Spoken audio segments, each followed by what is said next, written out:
And let me ask you, what Please. what pushed you in the direction of the path that you're on spiritually? Was there something? Was there some? There was something. There was something. When Dad died, I lost all hope and faith in anything. I could not believe that I could not help him. I could not believe that God would place in my path obstacles that I felt at the time I could not overcome. And I was very angry with the concept of God and believe in anything, because I prayed, I tried, I did the right thing, I led the right kind of lifestyle, and I just could not understand it. And so while I was going through all this, I decided to take this class, Art in the Culture, like an African American Studies Art in the Culture class. And in walked into my class a woman who in my practice we call it Iya, which is like a priestess. You have Iyas and Babalawa, and I also have my Babalawa, who is her Babalawa, who's from Nigeria. And the way this woman spoke to the class about history and about our destinies and our ancestor, I felt like she was speaking right to me from my dad. I felt like she unlocked something in my spirit that needed unlocking so that I could connect and believe again in something bigger than me, and something that wasn't trying to take my money, that wasn't trying to get close to my dad, that wasn't trying to use my name in any way to make themselves bigger, but that was connecting me to truth and connecting me to, if I'm not allowed, I'm not even allowed to have spiritual warfare. Like I may think in my head, like, if someone were to attack me verbally, it's like I'm not even allowed. And of course, my human instinct is to lash back at someone. In my practice, for my line, I'm not allowed to do that. I'm supposed to turn it over and give it to my ancestors and let them deal with it. Something about that spoke truth to me. It was like, I'm not here by myself. I don't have to do this alone, and there's a greater purpose for my existence here. And it's opened me up, and it's changed my life. It's changed how I communicate with people. It's changed how I even deal, because I'm used to being like, you get in my face, I get right back in yours, and I was that way up until a year ago. And my teachers were very strict with me and said, no, you don't get to do that. That's not part of what your destiny is. And it was like, it's an adjustment, because you're used to reacting to something or flowing with something in a certain way, and then you have to kind of redirect. But it's changed my life. It's changed how I am as a mom. It's changed as I am as a co-parent with my ex-husband. Even the way we communicate is beautiful. It's that kind of beauty where you go, wow, we broke up. Like, we both have different partners in our lives now, but you can't help but go, you know what I mean? Because it's so beautiful the way we communicate with one another as family. It's changed how I deal in work and business. It changes on how I recognize the exchange of money. I recognize, on your show is an honor for me just to be able to speak what I'm speaking now. Like, I get it. I get how it works. Does that make sense? It does. Thank you for sharing that. And pleasure. I mean, so many things that you said just prompt me to have a billion questions. But my most pressing question in my mind is regarding how long you've been on this journey, because I did a piece with you back in 2011. And our conversation then was so polar opposite. I mean, you're speaking with a whole different level of clarity, and not that you weren't confident then, because you certainly were. But you sound as if your feet are more solidly planted on the ground, on the earth, and it's beautiful to hear you talk about the history of the African, because we may be continents separated, but it is the origin of man, and Right. And it's so great, that you can connect the dots and go back beyond the transatlantic slave trade, which is where we'd always been taught the story Absolutely. began. And that's not where the story begins for us. It really begins on the continent. And I think that it's a great thing that you have tapped into that. Well, I was introduced to it back in 2010. And that's when I kind of like opened myself up. Mm-hmm. But also, when you were in whatever it was that I was going through, whatever that part of my life was, I was still transitioning out of just, one, I just had a baby. It was just a few years, after my dad had passed, like 5 years or so. I was still kind of trying to wrap my head around that. And it took a while to actually grow into. And just like with everything, you kind of are drawn to a way or a belief, and then you kind of step back. The thing that always kept bringing me back to Ifa is the fact that it was something that was tangible to me. It was something that actually had practicality to it. I could see it, the manifestation. I didn't have to guess.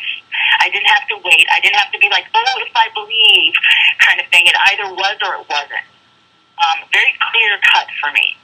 And so back in, I would say, so it started, I met her in 2010. Then there was space, because I had to go through whatever life thing I had to go through during that time. And it wasn't until 2012, when I was going through the breakup with my husband, and it was a very painful time. It was funny, my husband's mother is the one who said, you really should be talking to so-and-so. And what's funny is when she mentioned my Ia's name, she didn't mention her the way I knew her. She mentioned her in her like, I would say her American name. Uh-huh. And I was like, who the hell are they talking about? And then when I saw her and I heard her voice, I started crying. Because I said, of all people, my ex-husband's mother is the one who said, call you. And there it was. And like, here we are laughing on the phone together. Yeah. And I'm like, see how the universe works? That's crazy. Like, in my time, again, of need, in walked this woman into my life. And from that moment, positive change. And I don't mean change like, oh, there's money in my pocket and there's this and there's that. I mean that it's inside out change. Yeah. Like I said to you, the way I started to communicate with people, the way I started to deal with my anger, it's like having a therapist all the time. It's like the way I dealt with my anger and my rage about my father's death, the fear I have around what all that was, the way, like I said, the way I parent, the way I communicate with my ex, the way that we communicate now with each other, the way that I look at, the boyfriend I have now is so much different. What is more important is so much different than it was back then in my life. Well, let me ask you this. Let me ask you, Rain, what do you want out of life now? So you've got this clarity, and you're finding every day. It sounds like you're finding the true essence of yourself. What does that lead to for you? What do you want? I think what I want is I want to live in my full abundance. I really do. And I have no problem saying that today.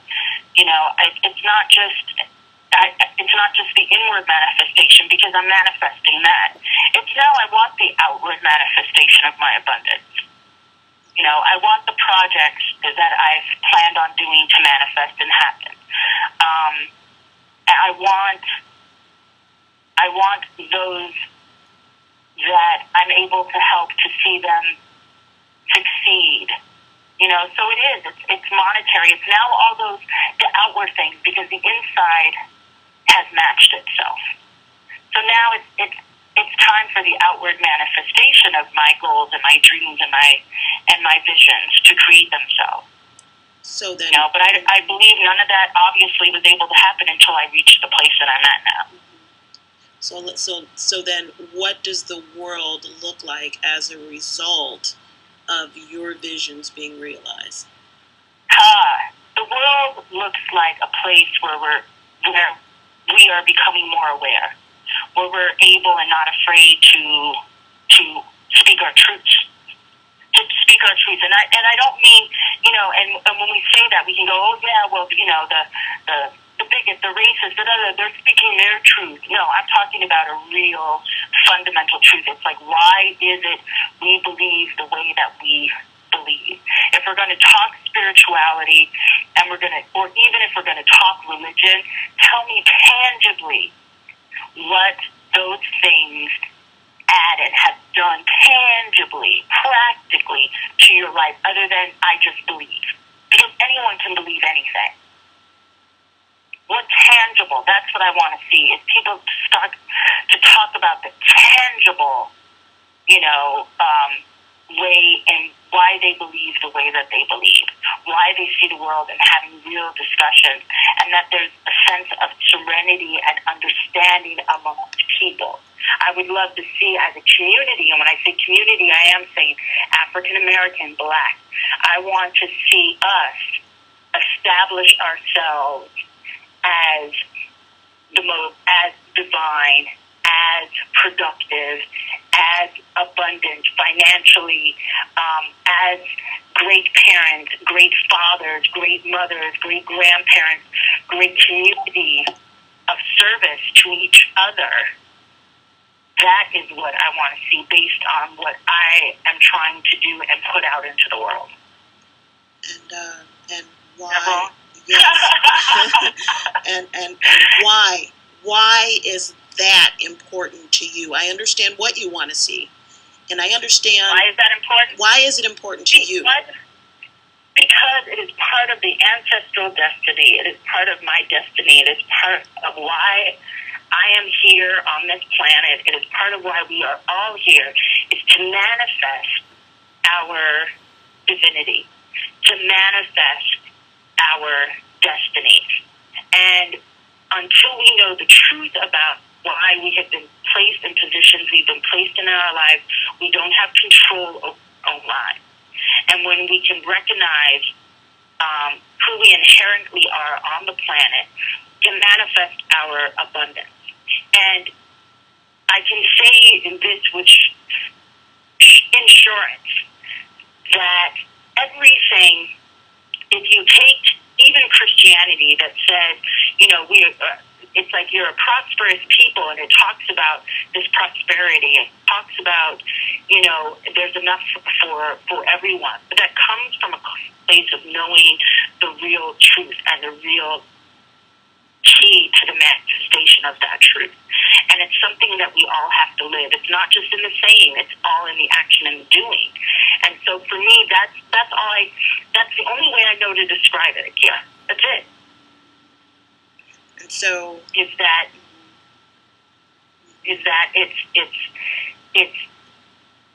it's how you show up in the world. Do you show up as you say you are, yes or no? Rain, tell us about your book. Well, my book, Jokes My Father Never Taught Me, Life, Love, and Loss with Richard Pryor, is available on Amazon or through ebooks also. And it's a book about growing up being Black and Jewish, and of course my dad, Richard Pryor. What it is, it's not a tell-all book. It's a book about understanding who the man was. Understanding why he operated the way that he operated and the type of father that he was. And I'm proud of it. And for the time that it was written, I wrote it, started writing it about a few months before he passed away. So he knew I was writing it. And then I finished it as right after. I had a few months after he had passed away that I was finishing the book to get it out. And so it is my story. I would say it's my story and my evolution up to that point.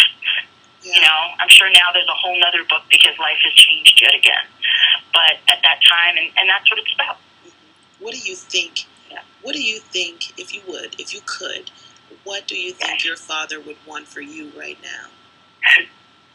I think he would want exactly what's happening right now, which is that I continue to honor who he who he was and who I am as his child.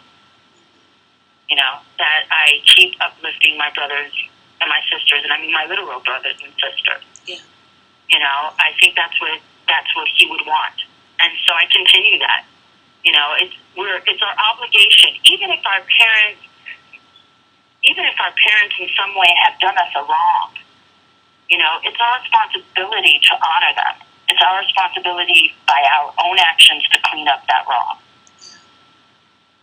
You know, earlier when you were talking, it sounded as if you were talking about. I mean, I think in the negative sense, especially when you're listening to elders in my family or another, you know, elders that I tend to be around sometimes, they refer to the passing down of issues or baggage from generation to generation as generational curses. You know, that's the way they sort of categorize it, and I'm so familiar with that whole concept. But rarely do we talk about passing down the honor that can be bestowed upon a family, or the honor that can be bestowed upon an elder in our family, and being able to walk proudly because this person has made really good decisions that have contributed to the successes of generations to come in their bloodline.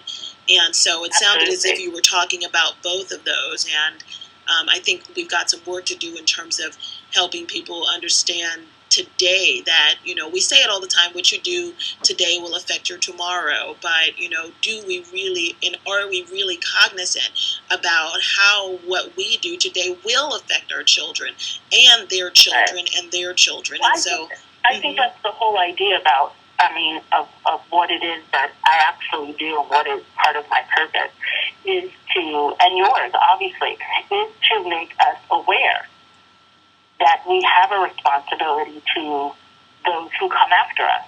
Yep. So what we leave here is what also has to be cleaned up. It's like the generation, you know, we're still cleaning up the mentality of slavery. Yeah. It has been passed down not only culturally, but through our DNA. Psychologically, it has become a manifestation. Yep.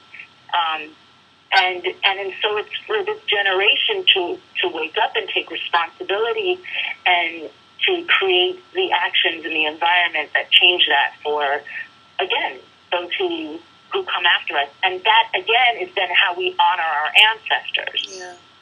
And, you know, that's what I think we forget, that whole connection. Yes. It's still, you know, recycled connection. Yeah, I know. And I think part of it is just, you know, sometimes folks are just so busy trying to live that they aren't even tapped into that subconscious level of cognizance, you know. And we're running out of time. I have a few other small things I wanted to touch on with you. Like I said, I mean, there were 1,000 different directions that we could take the conversation, and I'm so glad that we touched on the points that we touched on. But I do have a question. What's your favorite Richard Pryor piece? And maybe that's a tough question. Maybe you don't have a favorite, but what's funny is it's not stand up. I mean, of course, I love my dad's stand up. I loved my dad in Lady Sings the Blues and in Busting Loose. Two of my favorite acting moments of my father that I went, wow, the guy is a pure genius, you know, are those. So yeah. Yeah, that's great. Well, Alshi, mine is Tootsie. Nice. And the toy. I really like the toy, and I think I've shared that with my kids, you know, quite a few times. And it was acting, of course, and then Mudfoot, of course. Tell me about the Baltimore's Theater Works and the work that you do with the youth. Well, Baltimore Theater Works I created. I taught in 2 different schools in Baltimore, and I realized, wow, there's an issue here. You guys have teachers stealing money, you have the schools, it's just off and off center. And the kids are the ones that are suffering. Our youth are the ones that are suffering. We're taking away their programs creatively. When we give our kids, and this goes back again to the ancestral stuff, when we give our kids an opportunity where they empower themselves, then we will see the difference as well in their schoolwork. And theater arts education, and what I do with Baltimore Theater Works is I go into schools and actually build the theater arts program or help the existing theater arts programs thrive. Yeah. Either build from the ground up or help them thrive. And what we are doing is we are not only giving kids performance opportunity, but we're building their self-esteem. We're teaching them about the sense of community. Yeah. We're working with the teachers. So you're teaching history, and you're teaching science, and you're teaching mathematics if we're doing a musical, and you're teaching language arts to these kids, and they're building confidence. And with confidence, they want to stay connected to school. They're not running off after school to go do something that's bad. They want to stay at school to do something that's positive and good. And the relationship to the school begins to change. Yeah. And this is about reconnecting kids to the educational process. It's not to make them celebrities. Yeah. I'm not looking to build Star Search at these schools. What I'm looking to do is to build an outlet for these kids to have a voice, to have a creative platform, because kids need that. Mm-hmm. And it sparks their interest in education. And I'm grateful to the fact that, I have a wonderful manager, Clarence McNair, who was in the group, I think it's Profit. Yeah. And, I have an amazing African-American manager in my life that is really helping me to push Baltimore Theater Works in Baltimore, Maryland. Yeah. I hope to expand it so it goes outward. Right now we're in 2 schools. I would love to see it expand. So if anyone out there is listening to your show and they want to donate, because we need the money. This is one of those things, we need the funding to keep going. Yeah. To go to BaltimoreTheaterWorks.org and please donate something. How many schools would you like to be in by the end of 2014 or 15? The end of 2014, I would love to be at least in 4 more schools. Okay. I'd be really happy if we were in 4 more schools, because Baltimore needs it. We need an outlet here desperately. Our schools are more of institutions than they are places of education. Yeah. And if we had this outlet, we would engage our kids back into the educational process. This involves the whole community. That's the thing I love about theater. It is a communal experience. And it goes so well, again, with our African-American history. We told stories. We were griots. Oratory history. We need to keep that going. Hey, Rain. Yes. We're just about out of time, but I do have one final question. I have one final question for you. Do you live an ordinary life? No, not at all. I live an extraordinary life. And why do you say that? Because I do. I know, look, no one, it's like, I think you saw a Facebook post that said, never tell someone you wish you had their life. Yeah. You never know what pain brought them through to get to where they do. I have a very extraordinary life. I have walked through pain and fire to get to a place where I feel at least whole in my being and my soul. I wouldn't wish that for anybody. Nobody could withstand the fires I have been through. But it has made me who I am, to the point where at least I could stand here and be very proud of who Rain Pryor has become in her life. That's great. That's great. Well, you know what? I thank you. And thank you. I hope that your dad is smiling down on you and just sending good love your way. And, thank you. I thank you for sharing with me on the Akia Garnett Show. We'll catch up with you in the future. We want to know how you break into those additional 4 schools, so we'll come back to you maybe at the end of the year or early next year and see about your progress. Fantastic. Let's do it. And also, we'll have more time then to talk about fried chicken and